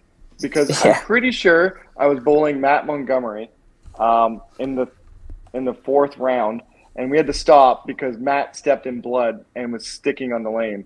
So we had to clean up some of Greg's blood off the lane. Just a little tidbit. I bet you it was. 32 games will do that. Yeah. His 32 fingers. games. Oh man. Yeah, he definitely popped. I know once he popped. Ooh, that's painful. That's not. No. He said it was probably the best one he ever had because usually it is painful, but he said it wasn't painful. It just popped. Oh, sounds gross. Yeah. Mine were bad after 8 games of the qualifying shift, so I can only imagine what his were like after 32. I'm pretty sure, Greg. Sorry, Tim, 1 second. I'm pretty sure that Greg did average 300 for his 32 games. Wow. Yeah. Really? Yeah, I think so. Yeah, I looked back at it. Yeah, He was by far the best player overall, for sure. Lenny was pretty good too. Yeah, Lenny was up there. That's amazing. Do you think these blood blisters, we haven't had an issue with them all year, right? Do you think they're because of maybe lack of conditioning? Like for us to be playing, we haven't been playing many games over the summer. Most of them haven't. You Some mean have. Personal conditioning? Yes. Yeah, Okay. Yes. Yeah. I mean, because usually you have calluses on your hands through the year. You don't see it as often, right? Yeah. And then if there's a lot for this event, it kind of just makes sense to me. I have a bruise on the tip of my finger. I've never had that before. That's a weird one for me. So that's playing the arcade games, Dexter. yeah. Finger smashing. You're absolutely right. Yeah, 100%. I think it depends, Tim. Like, I mean, like obviously the time of year, but like this, I don't think the season ever even stopped this year. To be honest, I know it didn't for me. I know it didn't. Like, you just played the whole year. So, I mean, this time around, it wasn't so bad, but there has been times where, you do come back the first couple weeks of the league, and if you don't, like, kind of slowly make your way into it, if you go right into a big tournament, then, you could obviously, like, have a bad blister, right? Yeah, you could definitely, DB, like you said, after the first 8 games, like, the first 8 games I played, you could definitely feel a hot spot on the finger, like, right away. And JB's kind of mentioning with the humidity and stuff like that. I think for sure there was definitely something with it being in Oshawa in the middle of summer, right? You're adding a different condition to the whole thing. It's not the middle of winter, so yeah. I just want to lay this out here right now. I messaged Jeff Young to see if he wanted to jump on, and he said no. So he's working. Wow, Jeff. He's working. He says he's on his break room in the break room right now, and he's just no. That's what happens when you're the champ. Isn't he supposed to do the press tour? Isn't he supposed to go on everything for the next couple of weeks? Like, what the heck? Yeah. He's waiting for his TikTok. Yeah, that's right. Jeff do a TikTok, eh? That's what he said he's going to do one. He said he's going to do one. Honestly, wouldn't even surprise me at all. Would not surprise me one bit. I do want to have a few shout-outs to people because this is what's really cool about having an event. Every time there's an event, there's always someone or something that kind of like jumps out that's really cool. It was obviously really cool to see Kelsey make the cut. I think she surprised herself, but she's been working really hard on a game, so it was absolutely awesome that she made the cut. Really stoked that Jordan made the cut. Jordan shoots. He's worked so hard on his game for such a long time, and he just missed making the cut in Red Deer, and he was pretty bummed about that. And it's just awesome that he came out, qualified first shift, and made his first cut in the biggest cash tournament there's been. So and he crushed it the first round too. Yeah, he played really good. And then he shook my hand at the start of the next round because I faced him first game, and he said, I just want to tell you how much this match actually means to me. And then I shot 350 at him and hammered him. Me and Jordan realized that Dexter's not really any of our friends because he hammered Jordan and me. He shot 378 at me, so Dexter's a big jerk and big jerk. Big jerk. I played him in the last game of the first block, and he roasted me 285. But I needed the win I needed the game to move on, and I pitched it. So, yeah. Yeah, Nick Kellaway played incredible, absolutely incredible. Always really cool seeing the young guys play well. I think does he work for you, Jeff? Matthew Smuck as well. Yeah, Smuck, Matt Smuck and Kellaway works at Nebs too. Yeah, absolutely awesome, and they're great kids. Absolutely great kids. Kellaway bowled 24 games just in qualifying, and then I think to round 3 as well. So I mean, he bowled over 45 games. No wait, 8, 16, 24. 30, 45 games. My math's right. Yeah, 20. Yeah, played incredible. Those are the stories I love seeing. Just people making personal breakthroughs, right? Yeah. No, I'm sure there's tons of side stories. I haven't had time to fully reflect on the weekend yet, to be honest. I just sent Mitch today all the today just figured out all the pods and everything like that, all the results. So I just sent that over to Mitch and Jarrett, and I'm gonna look over that tomorrow. I sent it to you there, Dex. Yeah, you did. You did. Do you guys want to go through that? Sure.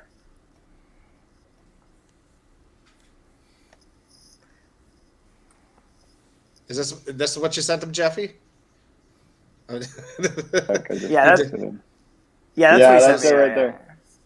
So that's what we're seeing inside the center at Nebs on the TV. So for everyone at home right now who weren't there, that's kind of what the live scoring looked like, and I just took pictures of the screenshot and all the stuff. It worked so well, and it was so neat to see all the jumping around, and it was Yeah, we had on my Thursday night league at Nebs. I think we had about 8 people in the league that bowled, and 5 or 6 of us made the cut. So I mean, that was really good for our Thursday night league. We had a really good representation in the playdowns. Yeah, it was super fun. In the first round here, I faced Jim Head right away, and I blew my last ball in 10. I needed to pick my right 3-2, and I just picked the deuce for us to not tie, 308 to 311. But it was neat to get to face Jim for the first time in my life. Obviously talked quite a bit and known him for a little while now, but the first real opportunity to face him. Imagine you lost him by missing a corner. I don't think you'll ever hear the end of it. Oh no! In fact, the next game, Jim missed a left corner, like early in the second game, and I absolutely walked over and took a picture of it. And I'm just so if there's ever a time, it's gonna pop up here. I'm just gonna keep it loaded in this system at all times. So yeah. Did you guys already mention the 9-bagger versus 9-bagger start? Oh no. No, yeah. Let's talk about that. So we had Matt Leonard and I'm drawing a blank. Who was Matt Alexander Samir. Alexander Samir. So they both started off 9 in a row to start. It was almost a repeat of the infamous Jason Prosher and Santo Kyoto match where there was 9 in a row from the start. Santo picked and Jason went off the sheet for the perfect game. This time it was 9 in a row. Leonard picked for 387. And do you remember what Alex did there, Mitch? I think it was actually 417. Was it 417? Yeah, if you pull up the second pod, we can just take off the 50. I can't remember what it was. Yeah. But yeah, it was exciting. 467, 417. Yep.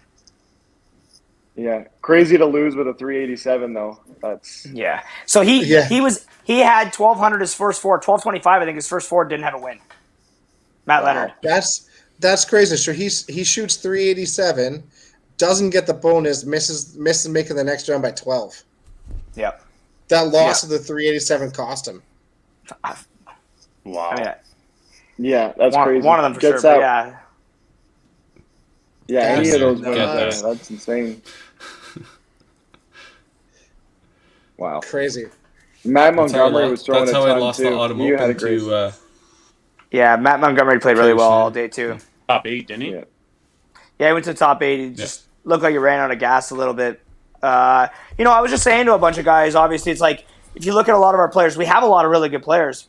Just the most games you would ever play in, like, kind of a day in Ontario would be 10. Like, our open qualifying would be, like, probably the most you'd ever play in a day. So I was wondering how he would hold up with all these games, especially being a bigger dude. Like, he's had a fire year. Like, he won our Open. Obviously, he was one game away from qualifying first in the Open Nationals for singles. And he played really well the first 2 pots. And then he got down to the 8s, and he just looked tired. I feel like that was a lot of our bowlers. Yeah, it was getting down to be a battle of attrition, that's for sure. Mm-hmm. Spencer Murray also had a really good event for one of our younger bowlers of Ontario. Yeah, from Ottawa. Yeah, absolutely. Yeah, he played phenomenal too. I think I had him. Yeah, he was in the first pod with me, I think. Yeah, and he played great. Spencer Murray. Yeah. So speaking of which, by the way, if you even want to go to like the qualifying shift, speaking of Alexander Samir, how about 2,500 plus? Oh yeah, that was huge. That was insane. That was disgusting. Like at Nebs, like that's a big score. Yeah. But like I could see how it happens. I mean, like I said, when Jeff, are the convertibles at the far end? Are those Schmidt machines as well? Yeah, they're all Schmidts. Yeah. Okay, the convertibles are too. That's interesting. All right, yeah. All right. But weird, yeah. But on the 5-pin Schmidt machines, just the straight 5-pin ones, like that was probably the best 3 starting games I've had in a block from anything like that in a while. I mean, the first round I shot 975 scratch for the first 3, which is like pretty good, and then the second round, my next 3 were 1,005, 1,006 scratch or something like that. The pinfall is absolutely there. It's really good. I struggled a little bit more on the convertibles, but the pinfall was fantastic. I'm not surprised that somebody hit the shot over 2,400. 2,500 is pretty incredible, though. Yeah. 25 is really hard to do. That's no matter where. That's a special 8. That's for sure. Yeah. Low game of 275. Yeah, it was gross. It was, and he finished off with 387 just to get there. It's like he looked like he was too on Sunday that was going to be taking it over because he was playing pretty strong. Man, he's been playing really well since Heritage. He switched over to like a hook shot, and he says it's like a little more easier for him to control. But he qualified second at Heritage, second at Midland, and first at Oshawa. His last 3 tournaments. And Sly was saying in Heritage that he's just put a lot of work into his game, and he's actually putting in all the work right now, and it's just paying dividends over and over. So everybody out there, you want to get better, go put in the work. I feel like he might hit him once or twice too. Yeah, probably. Yeah. Baker's. I didn't send you the Baker stuff. I don't know what it was, but I know the team of Cody, Laycox, Dougie, Sean Barrow, and Jeffy. Yeah. They won, and Jeffy. They won. You guys came in second, was it? Yeah. You guys threw a big one last game. Yeah, I didn't even remember that until Charlotte told me today. We were feeling pretty good. We were in a good spot. Yeah. We had a fantastic Baker's time. Obviously, everything went according to plan, time frame wise and everything. We finished before midnight, and we started around. I think it was 9:00 exactly. It was like 11:35. We finished. So I mean, that was fantastic. Yeah, we pretty much hit all our time targets that we set, eh, Mitch? Yeah, every single. Okay, the last day we were off by 2 hours. Yeah. But that was just a misassessment of time. Yeah, that was just learning how long people took. Oh, Matt Montgomery. I'm sorry. Yes. Yeah. Yep. Yeah. Sorry, it's Matt Montgomery. If everybody wants to know, yeah.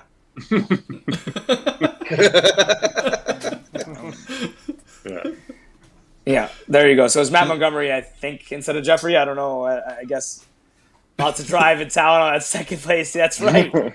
My team started off huge in the Bakers with Martin Talbot and Crocher and Walt Brooks. And by about game 6 or 7, you could tell that our age and fitness caught up to us, unfortunately. Yeah. Yeah, that was the funny thing. Jordan after Sunday, the next morning, is like, "How you feeling, man?" I'm like, "I feel fine. Why? How do you feel?" He's like, "I am sore as shit." Like, holy cow! Like, you're way younger than I am, and in way better shape. Like, you should be fine. Makes you laugh. Takes a toll on you. Just grind. Yeah. My thighs were burning. They were my thighs weren't just ready for that yet, but pushing off all the time, the lounges, but it's all good. But that's the nice thing about having this event in August too, is I feel like completely primed for the season. Like, you do this right away, it's like you're good to go. You're mid-season form already. So yeah.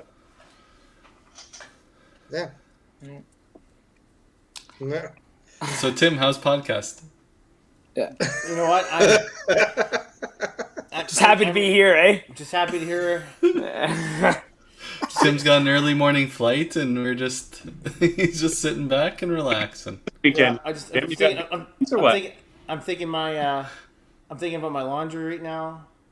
No. What you should be thinking about is booking your flight to Club Tour next year. Yeah. I had to talk to my travel agent. Yeah. Yeah, because you're not allowed to book flights anymore. I forgot about that. Oh, yeah. It's yeah. Does Tim regret not going? You know what? I enjoy. I really miss out on not going to Nebs and seeing Nebs. Yeah. Don't lie. You had FOMO. You had FOMO for sure. Don't lie. Zero. Oh, don't start. Don't start. Okay. Hey, we all know. Well, I mean, I text you on the weekend and you don't bother. So I mean, obviously, if I was busy. I'm helping run a tournament. Oh, okay. But anyways, I miss not going to Nebs, not seeing Jeff. Couldn't give a shit about Mitch, but everything else, bowling wise, honestly, I really enjoyed myself at the tour finals. I think I was just at that this time of year. I was okay not being there, but I will want to be there for the next couple of years coming up. Yeah, there you go. Well, you've got big C5 meetings coming up, so you got a lot of bridges to build or some work coming up. Yeah, I'm really excited. I got a full meeting Thursday, full meeting Friday, and full meeting Saturday, and I fly home Saturday. So it'll be fun. It sounds like riveting. A lot of funding talk. It sounds like. Yeah. Oh yeah. That's good. I'm glad you guys could talk about it a lot. That's good. Yeah, don't worry. We can talk about it maybe after this meeting. See what it's like. Yeah.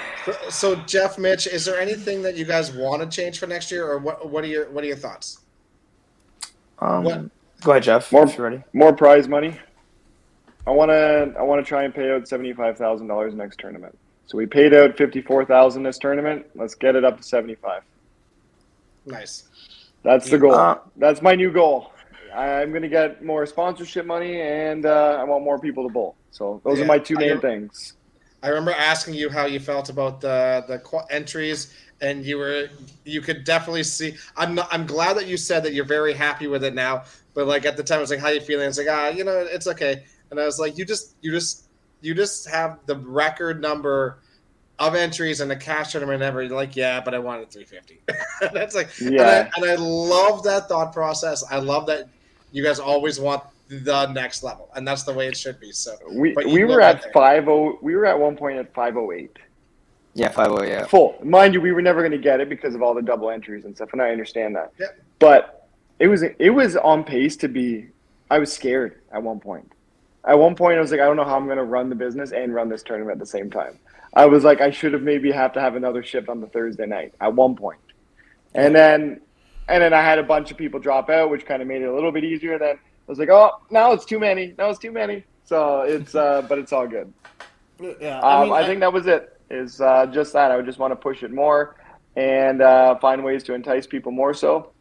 And making it more, the Thursday night event is probably one of the missing catalysts that will probably need to be done, be it a team event or a high shooter event of 16 people. I'm not too sure right now. We'll have to see what we think is the best thing to do. Yeah, I think my goal for next year, like obviously Jeff does for virtually everything. I'm just here for literally moral support and some promotion. You're so good at moral support, Mitch. Exactly, moral support and promotion, right? And my job primarily is to get people to show up. Correct. And that is my biggest job. And I think I want to do a better job of next year getting more of our bowlers to show up. And Jeff said it earlier that there's 20 to 30 shooters. He was being really modest. There's probably like 60 to 80. Like it's not even close. Marc Goulet. All I hear is Marc Goulet. The greatest player in Canada. I want to see Marc Goulet play. And he's won, 3 club tours? 3, yeah. I think he's retired, man. But that's going to be my one job to get him to come back next year. Man, you would think he'd come out of retirement for a tournament he's won 3 times with $6,500 in prize fund. Just saying. Yeah, no, exactly. So that's my primary goal. And then, like I said, to do a high roller event next year, I think that's absolutely doable. Like, let's make this what it should be, a spectacle, right? It is like I said it, I don't know how many times, but Nebs is the mecca of 5-pin bowling. 100%. Let's have the mecca tournament, right? And not like you guys obviously run amazing tournaments and the whole tour itself, but like I said, Nebs is the mecca. Let's try to make this the one event that people want to go to, right? And it's the only one that we really run too, right, Mitch? So we obviously want to be the best. No offense to WCBT. I'm not running something to be second best. I want to congrats on 320 entries. Do 4 tournaments that size. No thanks. Hey, that's my little thing. I just try to beat it once. That was the first time we beat you guys for any tournament. So you guys beat us every other time. So we got one little. You guys should definitely make some memes about it because I know we always did when you guys had Thanksgiving weekend. You guys got to I think it was 180. Yeah. We got the 200. Oh, we thought we were going to beat you guys that year. We did. I love that stuff. Our goal for January is to get to 200. I mean, and primarily we only really get Ontario bowlers and Quebec bowlers, and all USA as well. Sorry, the duckpin players do come in droves for that one as well. So I mean, we have no Western support on that because you guys have all your open qualifyings on those weekends, right? So it's totally understandable. But it's like we can get 200 entries from basically just our bowlers and Quebec alone. Like it should be no problem for us to get to 400 entries next year. Like that's just a assessment that we have. It should be there. So that's my number one goal is promotion for next year, and doing a high roller event. Totally, it's now an established tournament at that time of the year. People will have that marked on the calendar to come out for it, and the biggest thing is Nebs itself is a draw and a destination. There's no other bowling alley in the country that I was like, I want to go just because it's that bowling alley. No, I really wanted to go this year because I wanted to go see Nebs. I appreciate it. Let's be honest. So I sent the dates to Jeff of the Jays homestands earlier, right? So it's if it stays on the same weekend, which we're not sure what we're doing, but if it does, it's going to fall on a Tuesday or Wednesday, Thursday, Jeff, I think it was for Jays games. So, I mean, at least you could come in early. The Phillies, I think, Yeah. The other, so one idea I want to pitch quickly before we move on here is the Thursday night event, if you did the high roller event. What about if we did, since we're there anyways and running the event, why wouldn't we just do half high roller and then half another first shift, do a small first shift for the event? So let's take, say, 16 lanes for the high roller and then 16 lanes for the event on a Thursday night. And then get a shift in and get 50 to 60 entries in on the Thursday night when the high roller is going to get a bigger, more crowd, more people, more energy in the building. Because I need that shift. That would be fun. Hey, you're talking to Mr. 5 Shift himself here. But no, okay. So, or what if we turned the Thursday night shift into a qualification shift that doubles as a high roller? Sure, I'm in. Right? So you could do the first 8 games would be qualifying, and then if the high roller went longer than 8 games, we just that'd be your qualifier for the 8 games. So you pay $200 to get in, or $210, and then you pay another $550 on top of that. Correct. And then you do that you make it to a play down. So, I like it. I'm in. The Thursday is going to be a shift with just a ginormous side pod. Perfect. Correct. Perfect. Yeah. I'm in twice. I don't mind that. Yeah.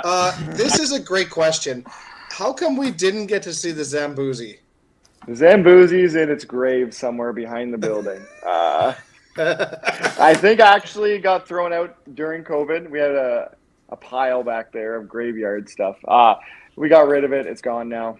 My dad's been trying to work on a new Zamboozy, but unfortunately, we had an old floor cleaner that you could sit on, drive around, mop the floor. And my dad's been trying to retrofit that to be a driving vehicle with 2 kegs of beer attached to it. But that side project right now, working on the second kitchen's taking priority right now. We need the floating lane, Jeff, for our finals. Yeah. That's right. Yeah. It's got some good ideas. I love them. So an ultimate Thursday night shift, and then we'll go through the rest. So I guess that's the plan for next year and get more sponsorship money. All right. There you go. Awesome. Make me work an extra day, so why not? Why not? Well, again, if you need any help with anything, let us know. I definitely plan on being back. So. All right. Yeah. Once we get awesome. Sometime next year, we'll start doing it. Awesome. Perfect. Beautiful. Tim, are you making the commitment right now to be there next year? Because we are. Yeah, you called us out and said that we were going to bail. Well, you know what? I thought originally when you guys all went, it was kind of a PR thing like Daryl did an Autumn Open, right? So, right. So you can't bail if you don't commit. Ontario COVID stopped that. Yeah. You know what? I will commit to thinking about it. And okay. Well, that's a start. That's a big commitment to Tim, honestly. Hey, I'm committing to thinking about coming to a WCBT event. Excellent. Smart guy.